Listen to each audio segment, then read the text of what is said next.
Ito ang Pangasinan Link Expressway Project. Nilagdaan ng San Miguel Corporation, SMC, at Local Government Unit, LGU, ng Pangasinan ang Toll Concession at Joint Venture Agreement, JVA, para sa 76.80 kilometrong Pangasinan Link Expressway, PLEX Project. At bago natin ituloy, kung ikaw ay bago pa lang sa aking YouTube channel ay huwag kalimutan mag-subscribe at i-click na rin ang bell icon para lagi kang updated sa mga bago kong upload video.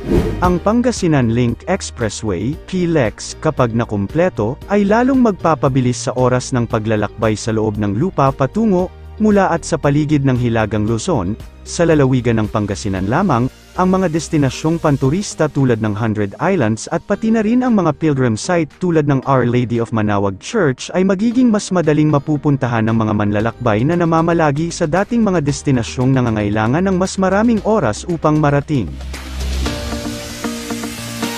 Sa isang media conference sa Season Auditorium sa Lingayen, Pangasinan, Governor Ramon Gico III at San Miguel Corporation President and Chief Executive Officer, CEO, Ramon S. Ang, pumirma ng isang kasunduan para sa isang joint venture. Groundbreaking ng Pangasinan Link Expressway, PLEX Phase 1 ay ginanap noong March 21, sa Barangay Bolaji, Lawak, pinangunahan ni Gobernador Ramon Gico III at Ramon S. Ang, Presidente at Chief Executive Officer ng SMC, ang 34 na bilyong pesos proyekto, na isang makasaysayang una sa lalawigan ng Pangasinan, ay bahagi ng mas malawak na inisyatiba ng huli upang mapahusay ang mga network ng kalsada sa Central at Northern Luzon. Sa bahaging ito ng lalawigan, ang PLEX ay isang pagsasakatuparan ng isang ambisyosong pangarap ng gobernador na palakasin ang paglago ng ekonomiya at turismo ng lalawigan at isang game changer para sa Pangasinan. Ang Phase 1 ng 42.76 kilometrong dambuhalang proyekto ay magmumula sa bayan ng Binalonan hanggang sa kabiserang bayan ng Lingayen, kasama sa mga segment ng proyekto ang 6.9 km mula Binalonan hanggang Manaoag, 11.3 km mula Manaoag hanggang Calasiao, 2.39 km sa lugar ng Calasiao, at 22.7 km mula Calasiao hanggang Lingayen. Ang PLEX ay isang 4 na taong public-private partnership initiative na inaasahang babaguhin ang inland connectivity ng Pangasinan upang mapadali ang mas mabilis na paggalaw ng mga tao, mga kalakal, at mga serbisyo. Sa pagkakatatag nito, ang oras ng paglalakbay mula sa bayan ng Binalonan hanggang Lingayen ay mababawasan mula sa 1 oras at 40 minuto hanggang 20 hanggang 30 minuto lamang. Sa loob ng 35 taon, ang PLEX ay pag-aari ng probinsya. Kung matatandaan, ang Metro Pacific Tollways Corporation ay nag-anunsyo ng napakalaking 72 bilyong pesos, kasunduan sa San Miguel Corporation, na naglalarawan ng mga plano para sa pagtatayo ng 2 malalawak na expressway sa timog ng Maynila. Tutuon ang pagtutulungan ng MPTC at SMC sa pagpapaunlad, pagpapatakbo, at pagpapanatili ng 87.96 kilometrong Cavite-Batangas Expressway, CBEX, at Nasugbo-Bawan Expressway, NBEX. Ang ambisyosong proyekto ay naglalayong magtatag ng isang mahalagang ugnayan mula sa Cavite-Laguna Expressway Calix ng MPTC patungo sa Bawan, Batangas, upang mapadali ang tuloy-tuloy na paglalakbay at pagpapahusay ng kaginhawahan para sa mga motorista. Sasaklawin ng infrastruktura ang 2 pivotal expressway, ang 27.06 kilometrong CBEX, na tutulay sa pagitan ng Silang, Aguinaldo, interchange ng Calix at Nasugbo, Batangas, at ang 60.90 kilometrong NBEX, na idinisenyo upang magbigay ng walang patid na koneksyon mula Nasugbo hanggang Bawan, Batangas. Naka-schedule para sa groundbreaking ngayong 2024, ang mga proyekto ng CBEX at NBEX ay naka-target para sa pagkumpleto at pampublikong accessibility sa 2027. Ang iminumungkahing ruta ay dadaan sa iba't ibang bayan, katulad ng silang Amadeo, Tagaytay, Indang, Mendez, at Alfonso sa Cavite, na magtatapos sa Nasugbo bago magtapos sa Bawan, Batangas.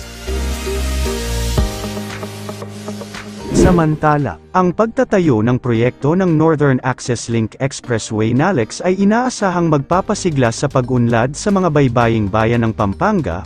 Ang NALEX, isang proyekto ng San Miguel Corporation, SMC, ay isang expressway na haantong sa New Manila International Airport Project, NMIA, sa lalawigan ng Bulacan. Sinabi ni 4th District Representative Ana York Bondok na ang 148 billion pesos road project na pinondohan ng SMC Infrastructure ay dadaan sa bayan ng Masantol.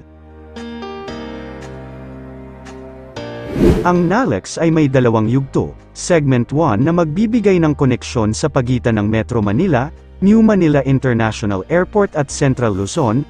Ang Phase 2 ng proyekto, sa kabilang banda, ay extension mula Pampanga hanggang Tarlac City. Samantala, ang DAVEX Expressway ay isang pangunahing proyekto sa infrastruktura sa Pilipinas na naglalayong e-konekta ang mga lungsod ng Davao. Ayon kay National Development Authority, NEDA, Davao Region Director Maria Lourdes Lim, ang iminungkahing gawain ay 69.81 billion pesos. Ang halaga na kinasasangkutan ng two-way, 4-lane urban 29.21 km expressway, na nagtatarget sa pag-uugnay sa mga pangunahing lugar ng Davao City. Ito ay naglalayong isentralisa ang pagdalaw ng mga pasahero at kargamento sa mga pangunahing paraan ng transportasyon, kabilang ang Daungan at ang Davao International Airport. Ang Phase 1 ng DAVEX project ay bubuuan ng 8.479 km elevated viaduct structure na sasaklaw sa Davao Coastal Road hanggang Maa Interchange. Ang Phase 2 sa kabilang banda ay magiging katulad na kahabaan ng humigit kumulang 8.510 km na elevated na istruktura ng viaduct mula Panaken hanggang sa Maa Interchange. Ang unang dalawang yugto ng DAVEX Expressway ay isasama sa kasalukuyang Carlos P. Garcia National Highway, na isang pangunahing lansangan na nag-uugnay sa Davao City sa mga karatig na probinsya nito. Nangangahulugan ito na ang unang dalawang yugto ng bagong expressway ay idinisenyo upang umakma sa kasalukuyang network ng kalsada, na magbibigay sa mga motorista ng mas mabilis at mas mahusay na ruta patungo sa kanilang destinasyon. Ang Phase 3 ang magiging pinakamahaba sa 12.821 km at grade na istruktura. Nakasangkot sa pagtatayo ng isang expressway tunnel na humigit kumulang 0.27 km, mula sa Maa Interchange hanggang Dumoy Interchange. Ang Phase 3 ay matatagpuan sa Hilaga at magsisimula sa isang bagong Panaken Interchange na kasalukuyang ginagawa. Ang bagong interchange na ito ay magsisilbing gateway sa ikatlong bahagi ng expressway at magbibigay sa mga motorista ng madaling akses sa hilagang bahagi ng Davao City. Ang layunin ng DAVEX ay mabawasan ang traffic decongestion sa mga pangunahing bahagi ng Davao City at pagbutihin ang pang-ekonomiyang kapasidad ng lungsod, sa pamamagitan ng paggawa ng expressway na magpapababa sa oras ng paglalakbay mula sa Daungan at Paliparan patungo sa iba't ibang bahagi ng lungsod, at pasiglahin ang lokal na ekonomiya sa lungsod at pahusayin ang produktibidad ng sektor ng negosyo nito. Ang benepisyo ng DAVEX ay magbibigay ng higit na kinakailangang tulong sa infrastruktura ng Davao City, na ginagawa itong mas kaakit-akit na destinasyon ng pamumuhunan. Mapapabuti ng expressway ang koneksyon sa pagitan ng lungsod at mga suburb nito, na ginagawang mas madali para sa mga tao na mag-commute papunta sa trabaho at mamili ng mga pangangailangan. Magbibigay din ito ng mas mahusay na akses sa edukasyon at mga pasilidad sa pangangalagang pangkalusugan. Bilang karagdagan, ang expressway ay magpapasigla sa aktibidad ng ekonomiya sa pamamagitan ng pagpapadali para sa mga negosyo na maghatid ng mga kalakal at serbisyo papunta at mula sa Davao City.